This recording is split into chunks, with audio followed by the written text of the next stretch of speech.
So let's say if you can see over here that irrespective of types of letter, we can have any type of letter, but if you can see again, for understanding the relevance, we would always ask ourselves to whom we are writing this letter. Let's say the first part of the purpose that we discussed.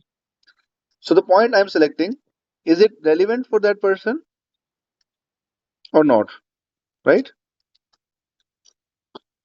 And if it's relevant for the issue or not, diagnosis, discharge, whatever. So two things again, you can see how important the purpose is. This was the purpose of writing. Now we can select the case whether it is relevant for the person or whether it's relevant for the problem or not, right? And similarly, if we have a case notes, if it's relevant or if it's irrelevant for a person and for problem. And lastly, if it's semi-relevant for person and for problem, either assessment, diagnosis, or discharge plan, or reason of transfer, or update, or education, whatever type of letter is. In case of pharmacy, like we do have one pharmacist as well in the class, so you can see most of the time we'll be targeting the patient, a layman. We have to educate the patient, and the point you are selecting, you have to see whether this point should be relevant for the person whom we are educating or not. So the pro tip and the selection of the case notes or the content is the major criteria in your OED writing. Even a single mistake of selection can be disastrous for you, because you might not be able to qualify if you would make any single like mistake from the selection. If you miss one point, even if it is highly significant, if it is highly relevant, then you may lose your chance to pass the OET writing. Similarly, if you can see a pro tip, never ever write down semi-relevant history before relevant. I will repeat it again. Never ever write down semi-relevant history before relevant. It's very important for you to understand, because if you write it down semi-relevant history before relevant, you would deviate the focus of the writing. You will shift the audience attendance or the recipient attendance toward any other side, because the information is not that important for the case and for the person, and you are highlighting it.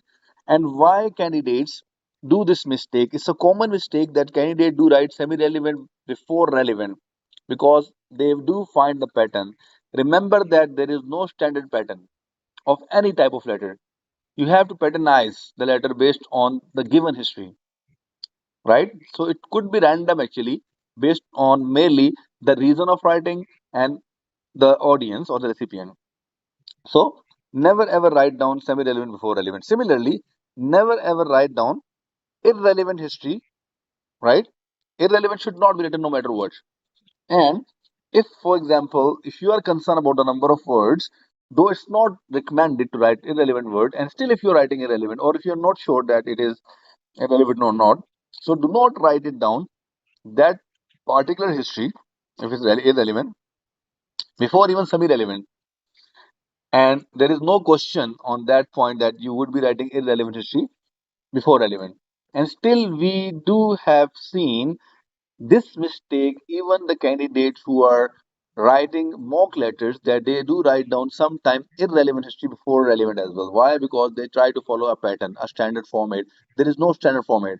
Because if you religiously follow the marking criteria, you will come to the point that there is no model answer concept and there is no standard pattern of any case notes. You just have to understand the marking criteria. So we do see the relevant with reference to the person and the issue. So now you can make this thing another umbrella term for all the types of letter. If I'm writing a referral letter, discharge letter, transfer letter, let's say, so I would see that particular information that I'm selecting, is it relevant for the recipient? Let's say if I'm writing a letter of referral to the cardiologist, I would see, okay, now we have a finding in ECG, like if it's significant, I would select it. If the patient is having sedentary lifestyle and we are suspecting AMI, it's significant. If the patient is smoker, it's significant. If the patient has family history, it's significant. But if the patient has a history of sore throat for maybe 3 months back, might not be that much significant. We can say it's a semi-relevant history because it could be related to the issue. but not a significant thing.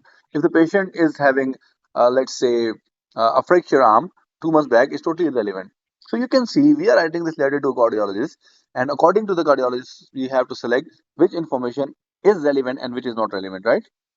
So I hope that the concept of relevant, semi-relevant, and irrelevant is clear. With closing note that do not write it down semi-relevant history before relevant, and there is no debate of writing irrelevant beforehand. Why candidate make this mistake sometime? Because they will be concerned about the number of words. As you may have seen the letters, like the letter has been given in time sequence, like we have first visit, second visit, third visit. Sometimes all the visits are relevant to each other because this is the progression of disease, and sometimes you can see the first 2 to 3 visits might not be relevant to the actual problem. So we have seen in the students, even if there is a progression of disease and we have 4 to 5 visits, candidates will be confused. They will start writing, and initially in first few visits they will expand the notes, and when they'll come to the last point, they'll say, oh my god, I have to complete the letter in 180 words, and they just try to omit each and everything. And even you can say the focus of writing will always be in the last visit or the last part of the letter. Either it's a referral, discharge, transfer, update, education, information, whatever type of letter would be, most of the information that is the most significant, you would find that part in the last part of the letter. For that reason, it has been recommended that whenever you start letter, just read the writing task recommendation, and after that go up above last visit, or maybe 2 to 3 visit. If it's the small visit, let's say if the thing is not clear, just see the last visit, discharge plan, or the last part of the letter, so that you can orient, you can make your focus, then start from top to bottom again and select the case notes. I hope this point is clear to you. If any one of you would like to ask any question regarding the selection, please feel free to ask me. So what I understand from all this Recording conversation and stopped. discussion, Mm-hmm. Yes, sir.